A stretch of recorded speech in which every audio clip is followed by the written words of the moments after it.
Hi hello welcome to our channel. నేను మిసిరి. ఈరోజు మనం చెప్పుకోబోయే కథ మిసెస్ అగస్త్య పార్ట్ 41. కథలోకి వెళ్ళే ముందు వీడియోని లైక్ చేసి హైప్ చేయడం మిస్ చేయకండి. ఇక వచ్చేయండి. అంటే నా కొడుకు ఏ తప్పు చేయలేదా? బామ్మ కళలో ఆతృత, ముఖంలో సంతోషం నాకిట్టే తెలిసిపోతున్నాయి. లేదని డాడీ అంటున్నారు బామ్మ. ఏం జరిగిందో తెలియాలి అంటే అంకుల్ని కలవాలి. నిన్న ఇంటికి వచ్చిన అందుకే నీ మనవడు నన్ను 3 చెరువులు నీళ్లు తాగించినంత పనిచేశాడు. ఇప్పుడు గాని మళ్ళీ వచ్చానంటే చంపి పూడుస్తాడు అని నేను అంటుంటే బామ్మ నా తల మీద ఒక్కటిచ్చి ఏం మాటలే అవి అని కసిరింది. నీకేం తెలుసు? నీ మనవడు మామూలుడా? నా చేత పట్టపగలే చుక్కలు లెక్క పెట్టించాడు. ఎంత కోపం రాక్షసుడికి! ముచ్చు మొహం వేసుకుని అలాగే ఉన్నాడు అని నాలుక ఖర్చుకున్నాను నేను బామ్మ ముందు మొత్తం వాగి. అయ్యయ్యో, తప్పైపోయింది, కాబోయే భర్తను అలా అనకూడదు అని మెల్లిగా లెంపలు వేసుకున్నాను ఓవర్ యాక్షన్ చేస్తూ. బామ్మ నా వైపు కొట్టేలా చూస్తుంది. నవ్వలేక ఏడవలేక బామ్మని చూశాను. అంటే బామ్మ, ఏదో ఫ్లోలో అనేశాను, ఏమి అనుకోకు. నీ మనవడు బంగారం, సరేనా అని పల్లికిలిస్తూ అన్నాను. నా వైపు అదోలా చూసింది బామ్మ. మీ ఫ్యామిలీ అంతా చూపులతోనే చంపేస్తారా అని అన్నాను భయపడుతున్నట్టుగా. నా మనవడికి ముక్కుకి తాడేసేదానివి నువ్వేనే అని నా బుగ్గలు లాగేసింది బామ్మ. అబ్బా నొప్పి బామ్మ అన్నాను విడిపించుకున్నాను బామ్మ నుంచి. నీకులా అనిపిస్తుందా? నీ మనవడు ముందు నేను కుక్క పిల్లని, తనేం చెప్తే అదే, రిమోట్ ఆజ్ఞ పాటిస్తున్న టీవీనైపోతా అని అన్నాను నేను నీరసంగా. నీకు అదే అనిపిస్తోంది. నీ వల్ల మారిన నా మనవడు స్పష్టంగా కనబడుతున్నాడే.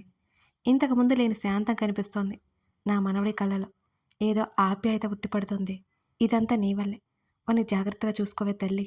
ఏ ప్రేమ నోచుకోలేదు వాడు. నోరు తెరిచి నేను పెళ్లి చేసుకోవాలని ఇంట్లో చెప్పాడు. తర్వాత ఏం జరిగిందో తెలియదు. నీ గురించి మాట ఎత్తితే ఎగిరిపడ్డాడు. ఇంటికి రావడమే మానేశాడు. ఏదో అన్నీ కోల్పోయినట్టుండేవాడు. మళ్ళీ నిన్ను చూడ్డానికి వెళ్ళమని నాతో చెప్పాడు. అప్పటి వరకు కుదుట పడలేకపోయాననుకో. ఇప్పటికీ ఈ ముసలి ప్రాణం ఎన్నో చూసింది. నా కన్నయ్య సంతోషం చూసి హాయిగా కళ్ళు మూస్తాను. మా కిట్టయ్య మాయ చేసి బ్రతికేస్తాడు. నా కన్నయ్యకు మాత్రం మాయ చేయడం రాదే. ఎవరి చేయి చాచి అడగలేదు, చివరికి ప్రేమించమని కూడా అని కళ్ళు ఒత్తుకుంది బామ్మ బాధగా. అగస్త్య గురించి బామ్మ చెప్పిన ప్రతిసారి నా కళ్ళు నిండుకొండల్లా మారిపోతాయి. తను పెరిగిన సంఘటనలు ఊహించుకుంటుంటే ఒళ్ళు గగురుపాటుకి గురవుతుంది. నేను ఎవరూ లేకుండానే పెరిగాను. కానీ డాడీ నాతో పాటే ఉన్నారు. ఏ చిన్న లోటు లేకుండా పెంచారు నన్ను. డాడీ ఆఫీస్ పని ఇంట్లోనే చేసేవారు కాదు, ఎప్పుడూ నాతోనే ఉండేవారు. నాకు భోజనం పెట్టారు, హోంవర్క్ చేయించేవారు, కథలు చెప్పేవారు.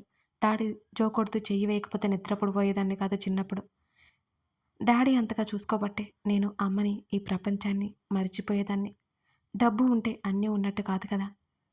కానీ నా అగస్త్య అలా కాదు. తన మనసులో భారాన్ని మోస్తూనే ఒంటరిగానే పెరిగాడు.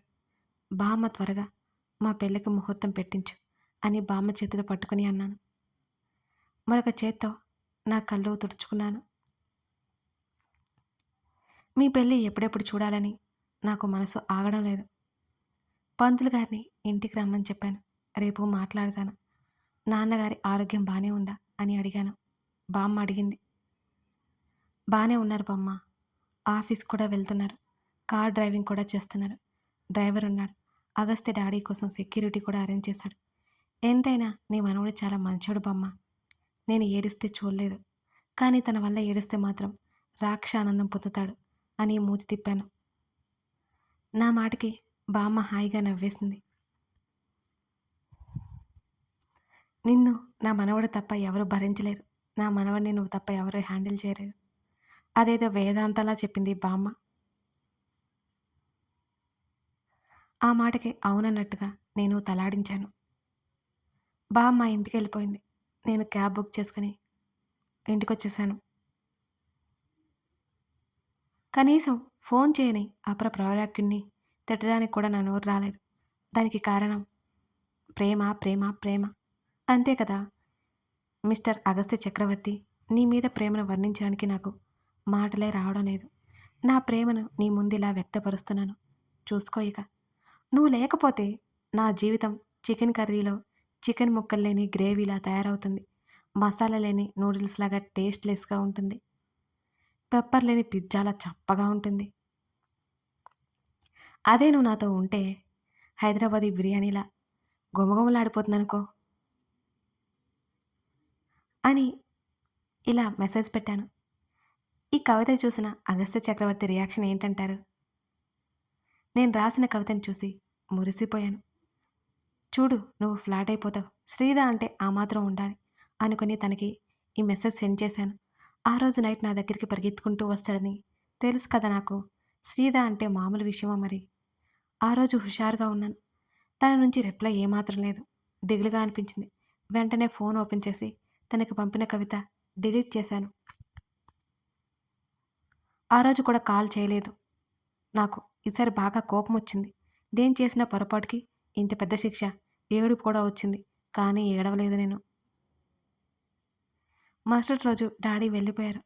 టిఫిన్ చేసి వచ్చి దిగులుగా రూమ్లోనే కూర్చున్నాను. ఇంకా నైట్ డ్రెస్లోనే ఉన్నాను. మనసు ఆగక అగస్త్యకి కాల్ చేశాను. ఎక్కడా అని అడిగాను. తను లిఫ్ట్ చేయగానే ఇంట్లో అన్నాడు నిద్రమత్తులో. ఐ హేట్ యు బాయ్ అన్నాను ఉక్రోషంగా. టైట్గా ఉన్నాను, రాలేను, వచ్చేయ్ అని కాల్ కట్ చేశాడు. ఇప్పుడు కూడా పొగరు చూపిస్తున్నా తన్ని చూస్తే నాకు ఒళ్ళు మండిపోతుంది అసలు. మళ్ళీ కాల్ చేసి నేను రాను అని చెప్పాను అగస్త్యతో.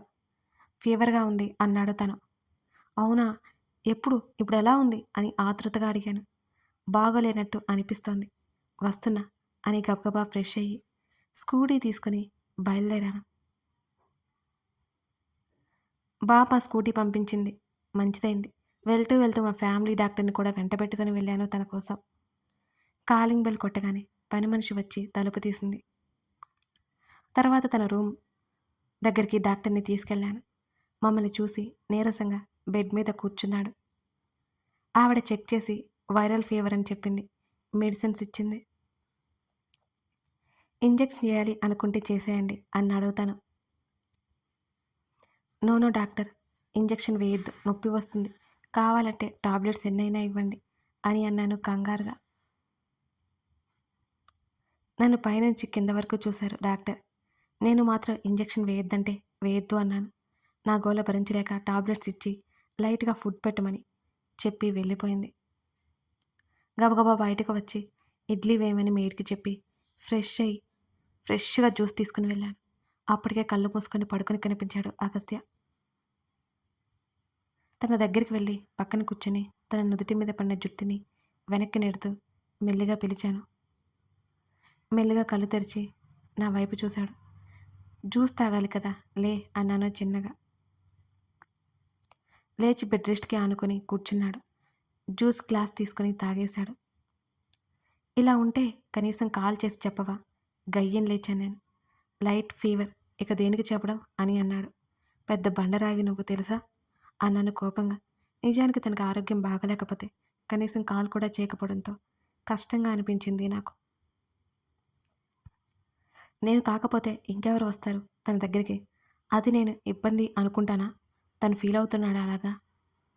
ఇంకేం మాట్లాడలేదు నేను. రెస్ట్ తీసుకో అని చెప్పి లేచి వస్తుంటే నా చేతిని పట్టుకున్నాడు. ఇక్కడే ఉండు, నా ఆవిడిలో తల పెట్టుకుని పడుకున్నాడు. తన శరీరం కాలిపోతుంది. పని మనిషి కేక వేసి వాటర్ క్లాత్ తెప్పించాను. అది పిండి నుదుటి మీద వేస్తూ ఉండగా అది ఊరికే తడారిపోతుంది.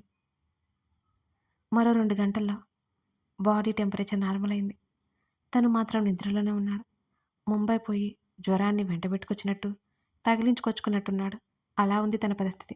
తర్వాత తల చెంప మీద తడుతూ మెల్లిగా లేపాను నేను. ఒళ్ళు విరుచుకుంటూ లేచి కూర్చున్నాడు.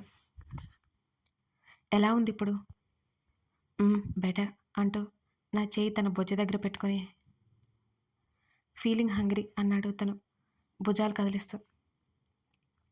ఇప్పుడే తీసుకొస్తాను అంటూ ఇడ్లీ తీసుకొచ్చి పెట్టాను. పాపం తినలేక కష్టంగా తిన్నాడు. నువ్వు ఎందుకు ఈ టైంలో ఇవి తింటున్నావు? లంచ్ టైం అయింది కదా అని అనగానే తినాలి అనిపిస్తోంది అన్నాను నేను. ఇంకేం మాట్లాడలేనట్టు చూశాడు తను. హ్యాండ్ వాష్ చేసుకొని వచ్చి కాసేపు తర్వాత టాబ్లెట్స్ అవి ఇచ్చాను. చుట్టూ వెతుకుతున్నాడు. ఫోన్ తీసుకొచ్చి తనకి ఇచ్చా. నేనే దాన్ని సైలెంట్ మోడ్లో పడేశా. లేకపోతే ఒకటే గొడవ. మరో గంట వరకు ఆ ఫోన్‌తోనే సరిపోయింది. ఈవినింగ్ రావడానికి లేట్ అవుతుందని డాడీకి చెప్పాను. డాడీ ఎందుకని అడగ్గా అగస్త్య గురించి వివరంగా చెప్పాను. ఫీవర్ పూర్తిగా తగ్గిన తర్వాత ఇంటికి రమ్మని డాడీ అన్నారు. నవ్వుకున్నాను నేను. డాడీతో కాల్ మాట్లాడి వచ్చేసరికి స్నానం చేసి అప్పుడే బయటికి వచ్చాడు. సెన్స్ లేదు నీకు. అంత ఫీవర్ పెట్టుకుని స్నానం చేస్తావా అని అరిచేశాను నేను. ఫీవర్ ఇప్పుడు లేదులే అన్నాడు తను. అరే అని నేనేదో అనబోతుంటే హాట్ వాటర్తోనే చేశాను, డోంట్ వర్రీ అంటూ టవల్ హ్యాంగర్కి తగిలించేశాడు అగస్త్య. అప్పుడు తనను గమనించి షర్టు లేకపోవడంతో గుటకాలు మింగుతూ చూశాను నేను తన వంక. ఇవాళ ఏమైంది నీకు అని అంటూ రిలాక్స్డ్గా సోఫాలో వాలి టీపాయ్ మీద కాళ్ళు పెట్టుకున్నాడు. ఉలిక్కిపడి కళ్ళు తిప్పుకొని నాకేమైంది అని అడిగాను దిక్కులు చూస్తూ. ఏదో తేడా కనిపిస్తోందే అన్నాడు. ఏం లేదు. అక్కడ ఉండకుండా బాల్కనీలోకి వెళ్ళిపోయాను నేను. మరో అరగంట పాటు అక్కడే గడిపేశాను. మనసు ఎందుకో భారం అనిపిస్తుంది. తను ముంబై వెళ్ళిన దగ్గర నుంచి కనీసం ఒక్కసారి కూడా నేను గుర్తుకు రాలేదా? అంత జ్వరంలో ఉండి కూడా నాకు కనీసం కాల్ కూడా చేయలేదు అనిపించలేదా అలా? ఎందుకంత విరక్తి తనకి? వెంటనే బామ్మకి కాల్ చేశాను. చెప్పవే అంది బామ్మ కాల్ లిఫ్ట్ చేయగానే. ఒకసారి వెనక్కి తల తిప్పి చూసి తన కళ్ళు మూసుకోవడం గమనించి అంకుల్ ఇంటికొచ్చారా అని అడిగాను గుసగుసగా. లేదే, ఎందుకు? బామ్మ, నేను అడగమన్న విషయం గురించి మర్చిపోయావా? గుర్తు చేశాను. వచ్చాక మాట్లాడతాను అన్నది బామ్మ. సరే గాని 2 రోజుల్లో పెళ్లి ముహూర్తం ఏమైనా ఉందా? నా మాటకు ఉలిక్కి పడింది బామ్మ. కాసేపటి వరకు ఏమీ మాట్లాడలేదు. బామ్మ ఉన్నావా? మెల్లిగానే మాట్లాడుతున్నాను నేను. ఇంత సడన్గా పెళ్లి ముహూర్తం ఎందుకు? నీ మనవడి మీద నాకు వచ్చే కోపానికి పిచ్చిలేస్తోంది. కనీసం ఒంట్లో బాగలేకపోతే కూడా నన్ను పిలవలేదు. నేనిక్కడ ఉంటేనే కాస్త జీవితం మీద ఆశ కలుగుతుందేమో అని అన్నాను. సరిగ్గా అదే సమయంలో తన ఊపిరి నా మెడను తాకుతోంది. వచ్చాడని అర్థమై నేను కాల్ కట్ చేయలేదు. తనకు కూడా తెలియాలి కదా నా బాధ. అయ్యో బాగాలేదా? ఏమైంది? కంగారు పడుకో, జ్వరం వచ్చి తగ్గిందిలే. నేను ఇక్కడే ఉన్నాను. నీకు 2 రోజులు టైం ఇస్తున్నాను. ఆలోపు పెళ్లి ముహూర్తం ఫిక్స్ చేయ బామ్మ. లేదనుకో రిజిస్టర్ ఆఫీస్కి వెళ్ళిపోతాను, నీ ఇష్టం బెదిరించాను బామ్మని. ఏ పిచ్చి తల్లి, ఏం మాట్లాడుతున్నావే నువ్వు? అంత పని చేయకే, కాస్త ఆగు. నా మనవడు పెళ్ళి ఘనంగా జరగాలి కంగారుగా అంది బామ్మ. అదంతా నాకు తెలీదు. 2 రోజులు టైం ఇస్తున్నాను నీకు అని కాల్ కట్ చేశాను. తన చేతులు నన్ను చుట్టుకున్నాయి. నా భుజం మీద తన చుబుకం ఆనుకుంది. కథ కొనసాగుతోంది. మీకోసం ఒక చిన్న విషయం. అదేంటంటే ఇప్పుడు మన ఛానల్లో ఇష్టమైన సకుడ మిస్సెస్ అగస్త్య స్టోరీస్ రన్ అవుతున్నాయి కదా. త్వరలో ఇష్టమైన సకుడ ఎండ్ అవ్వబోతుందని మీ అందరికీ తెలుసు. అది కూడా 1 or 2 ఎపిసోడ్స్లో. అయితే విషయం ఏంటంటే కొత్త కథ మీ ముందుకు రాబోతుంది. అదేంటంటే నిరీక్షణ. అవును, ఆ కథ చాలా బాగుంటుంది. త్వరలోనే నేను ఆ కథ గురించి వివరాలు మీతో చెప్తాను. మిస్ చేయకుండా మన ప్రొఫైల్ని చూస్తూ ఇంకా సబ్స్క్రైబ్ చేసుకుని వాళ్ళు ఎవరైనా ఉంటే ఇప్పుడే సబ్స్క్రైబ్ చేసుకోండి. పక్కనే ఉన్న బెల్ సింబల్ మీద క్లిక్ చేయండి. నోటిఫికేషన్ వెంటనే వస్తుంది నేను వీడియో అప్లోడ్ చేసిన వెంటనే. మిస్ చేయకండి ఫ్రెండ్స్. మీరు కొత్త స్టోరీ కోసం ఎదురు చూస్తున్నారా? ప్రస్తుతం వాల్ పోస్ట్ అయితే రిలీజ్ చేశాం. ఆ స్టోరీ గురించి త్వరలోనే అప్డేట్ ఇస్తాను. మిస్ చేయకుండా చెక్ చేస్తూ ఉండండి ఫ్రెండ్స్. అలాగే ఈ స్టోరీ నచ్చితే లైక్ చేసి ఎప్పట్లా కామెంట్ చేసి మీ ప్రేమని అభిమానాన్ని ఇచ్చేయండి. Thank you for watching this video.